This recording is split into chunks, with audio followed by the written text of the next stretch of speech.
স্বাধীন রাষ্ট্র বাংলাদেশকে নিয়ে ভারতে উগ্রবাদী হিন্দু গোষ্ঠী বাড়াবাড়ির আরও একটি নমুনা স্থাপন করল বুধবার।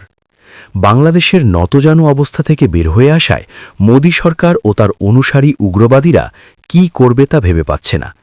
এবার তারা আন্তর্জাতিক ক্রিকেট খেলা নিয়ে নতুন ফ্যাসাদের সৃষ্টি করতে গিয়ে সেই জালে আটকরা পড়েছে। দিল্লি হাইকোর্ট বুধবার বাংলাদেশ ক্রিকেট দলকে সব আন্তর্জাতিক ক্রিকেট থেকে নিষিদ্ধ করার আবেদন শুনতে অস্বীকার করেছে।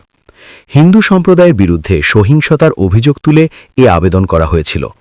আদালত এটিকে জনস্বার্থ মামলা হিসেবে গ্রহণ করেনি। প্রধান বিচারপতি দেবেন্দ্র কুমার উপাধ্যায় ও বিচারপতি তেজাস কারিয়ার বেঞ্চ শুরুতেই আবেদনটির গ্রহণযোগ্যতা নিয়ে প্রশ্ন তোলে। আদালত জানায়, এই আবেদন পররাষ্ট্র নীতি ও আন্তর্জাতিক সম্পর্কের বিষয়। এসব সিদ্ধান্ত নেওয়ার ক্ষমতা সরকারের, আদালতের নয়। খবরের সূত্র এনডিটিভি। বেঞ্চ মন্তব্য করে, আদালতকে অন্য দেশের বিষয়ে নীতিগত সিদ্ধান্ত নিতে বলা যায় না। ভারতের সীমার বাইরে কোনো বিষয়ে তদন্ত করতেও বলা যায় না। প্রধান বিচারপতি বলেন, সংবিধানের 226 অনুচ্ছেদের আওতায় বিদেশি সরকার, আন্তর্জাতিক ক্রীড়া সংস্থা বা অন্য দেশের ক্রিকেট বোর্ডের বিরুদ্ধে নির্দেশ দেওয়া যায় না। আদালত আরও জানায়, আবেদনকারী আইসিসি, বাংলাদেশ ক্রিকেট বোর্ড এবং শ্রীলঙ্কা ক্রিকেট বোর্ডের বিরুদ্ধে নির্দেশ চেয়েছেন। এসব সংস্থার ওপর ভারতীয় আদালতের কোনো এখতিয়ার নেই। বেঞ্চ আবেদনকারীকে সতর্ক করে বলে, এ ধরনের মামলা জনস্বার্থ মামলার অপব্যবহার। এতে আদালতের সময় নষ্ট হয়। প্রয়োজনে বড় অঙ্কের জরিমানাও করা হতে পারে। শুনানিতে বিসিসিআই এর পক্ষে উপস্থিত ছিলেন ভারতের সলিসিটর জেনারেল তুষার মেহতা। তিনি বলেন, বাংলাদেশ ক্রিকেট বোর্ড ও শ্রীলঙ্কা ক্রিকেট বোর্ডকেও মামলায় পক্ষ করা হয়েছে, যা আদালতের এখতিয়ারের বাইরে।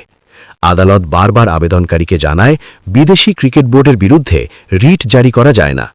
সরকারকে অন্য দেশের সঙ্গে কিভাবে আচরণ করবে সেটিও আদালত ঠিক করে দিতে পারে না।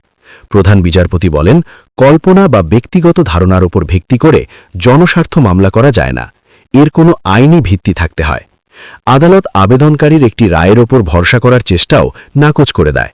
আদালত জানায়, ভারতীয় সাংবিধানিক আদালত পাকিস্তানের বিচার ব্যবস্থা অনুসরণ করে না। শেষ পর্যন্ত বেঞ্চের আপত্তির মুখে আবেদনকারী, যিনি নিজেকে একজন আইনের ছাত্র বলে পরিচয় দিয়েছিলেন, তিনি মামলা তুলে নেওয়ার অনুমতি চান। আদালত আবেদন প্রত্যাহারের অনুমতি দেয়। প্রধান বিচারপতি বলেন, আবেদনকারীকে আরও গঠনমূলক কাজে যুক্ত হওয়া উচিত। তিনি বলেন, এ ধরনের আবেদন আইনগতভাবে টেকসই নয় এবং অকারণে আদালতের ওপর চাপ তৈরি করে।